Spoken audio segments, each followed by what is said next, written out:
What's going on, guys? So a little bit of NFL news. The NFL schedule, it looks like, according to Adam Schefter, he actually tweeted this out yesterday. I didn't have time to put out a video on it, but the NFL schedule is expanding from 16 games to 17 games. So that's obviously a huge money grab at the end of the day, because really, I think the 16-game schedule is perfect. I think it lines up very well. It's very easy to do your mental math and figure out wins and losses and stuff like that. And obviously it's because of money, but I do have concerns about the new about the expanded schedule, just because I worry that as the seasons go on, these guys get more and more hurt. Even if they're showing that they don't have that they're completely healthy on the injury sheet, they still have certain body parts that aren't feeling as good as they did in August, and usually they have like stuff injected into them to kind of relieve that pain. But it looks like the NFL schedule is expanding to 17 games. Now, what I would do is, hopefully this eliminates half of the preseason. So I hope preseason games go from 4 games to 2 games, because, man, as years go on, preseason games just get worse and worse, more horrible and more horrible. So hopefully they do that. And then I'm hoping, to kind of suffice for those 2 weeks, obviously you add an extra regular season game. And then it'd be cool if you had an extra bye week. So there's basically 2 bye weeks in the schedule. I think that would be probably the most ideal thing, and really have the NFL schedule be 19 weeks long. Then you have an extra weekend of games, you get more revenue that way. And then, man, the NFL is going to be making a lot of money, especially once once gambling gets legalized everywhere. Then it'll be huge. Really, the NFL is going to be making a lot of freaking money. So that's one thing.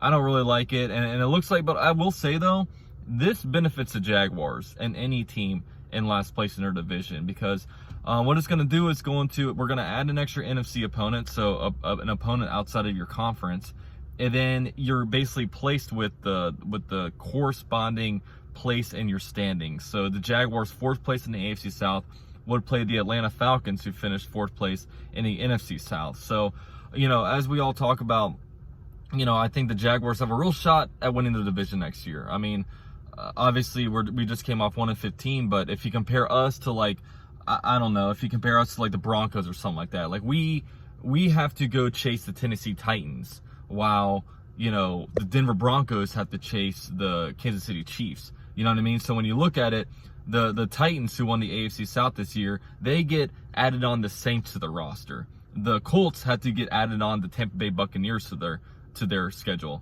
The Jaguars, they get added on the Atlanta Falcons. So it is ideal for us next year, just because it adds on kind of an easier opponent for us. So maybe that division race gets a little bit easier for us, because really, if you look at the way the Tennessee Titans stripped their roster, I shouldn't say strip, but Johnny Smith no longer on the team, no Corey Davis, they ridded of some parts, no Malcolm Butler. So and then obviously I think the Colts are getting a little better, but I mean, that all depends on the quarterback, man. What is Carson Wentz? Who is Carson Wentz? What Carson Wentz do we get? So we'll all see, but I really do think the AFC South is up for grabs. Obviously 2022 is going to be more of our focus, but man, the Tennessee Titans won the AFC South without having any defense and relying on a running back. And Tannehill played pretty good, I will say. But Jaguars, if we can just put up some points, and like I've been saying, man, just hold the opposing team to 28 points and under.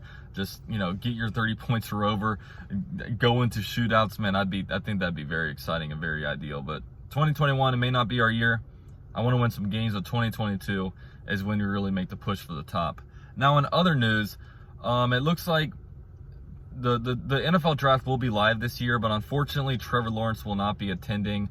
And this is fully a fan thing. Me as a fan, this doesn't affect the game at all, but I would love to see, with the first pick, the 2021 NFL draft, the Jacksonville Jaguars select Trevor Lawrence, and then see Trevor Lawrence walk up on the stage, put the Jaguar hat on, hold the jersey. We won't get that this year. He's going to be doing it at Clemson, so, we'll see. I mean, I guess, it won't be as fun. I mean, I remember Jameis Winston was at home doing it, and it just doesn't have the same impact as seeing the guy walk across the stadium with all the, flash bulbs lighting up. But yeah, so that's just other news. But yeah, those are a couple tidbits on Jaguars' recent happenings over the weekend. Hope you guys are having a great start to your week, and I'll see you guys in a video that I post very, very soon. Peace!